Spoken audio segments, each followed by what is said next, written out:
उर्दू नहीं सीखी तो परमानेंट नहीं होगी नौकरी। 115 साल पुराने कानून को बदलने जा रही योगी सरकार सरकारी कागजों में आपने अक्सर रकबा, बैनामा, रहन, साकिन, खुर्द जैसे कई उर्दू फारसी के शब्द देखे होंगे जिनका आपको शायद मतलब भी ना पता हो, लेकिन रजिस्ट्री और कुछ अन्य सरकारी कार्यों के दस्तावेजों के लिए आपको इनसे होकर गुजरना ही पड़ता होगा।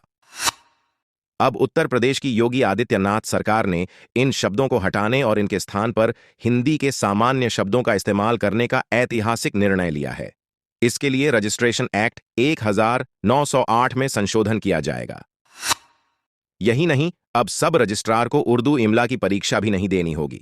दरअसल अब तक लोक सेवा आयोग से चुनकर आने के पश्चात भी स्थायी नौकरी पाने के लिए सब रजिस्ट्रार को यह परीक्षा पास करना जरूरी हुआ करती थी। यह सरकारी दस्तावेजों में उर्दू फारसी के शब्दों के इस्तेमाल की वजह से अब तक होता आ रहा था। मीडिया रिपोर्ट के मुताबिक योगी सरकार राज्य में होने वाली रजिस्ट्रियों के लिए वर्ष 1908 में बने रजिस्ट्रेशन एक्ट में संशोधन करने जा रही है। यह कानून ब्रिटिश काल में आज से 115 साल पहले बनाया गया था, जिसका मकसद सरकारी कामकाज में उर्दू फारसी को बढ़ावा देना था। यही वजह है कि आज भी ज्यादातर रजिस्ट्रियों में उर्दू और फारसी के काफी शब्द देखने को मिलते हैं, जिनका मतलब जानने में कई बार समस्या होती है। कुछ शब्द तो इतने जटिल होते हैं कि आम हिंदी भाषी व्यक्ति उसे समझ ही नहीं पाते हैं। उर्दू फारसी के इस्तेमाल के कारण रजिस्ट्री करने वाले अधिकारियों को भी ये भाषाएं सीखना पड़ती हैं।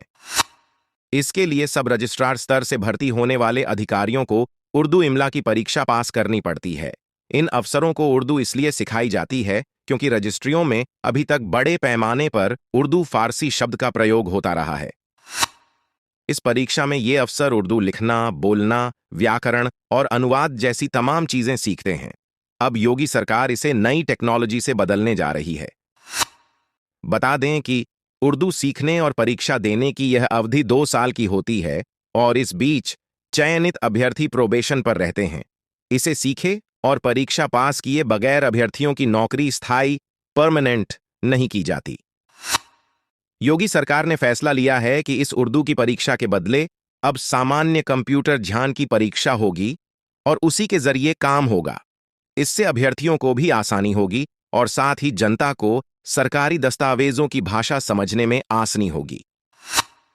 अभी तहसीलों में होने वाली संपत्ति की रजिस्ट्रियां, अदालतों में किए जाने वाले मुकद्दमों और थानों में लिखी जाने वाली शिकायतों में बड़े पैमानों पर उर्दू और फारसी शब्दों का प्रयोग होता है।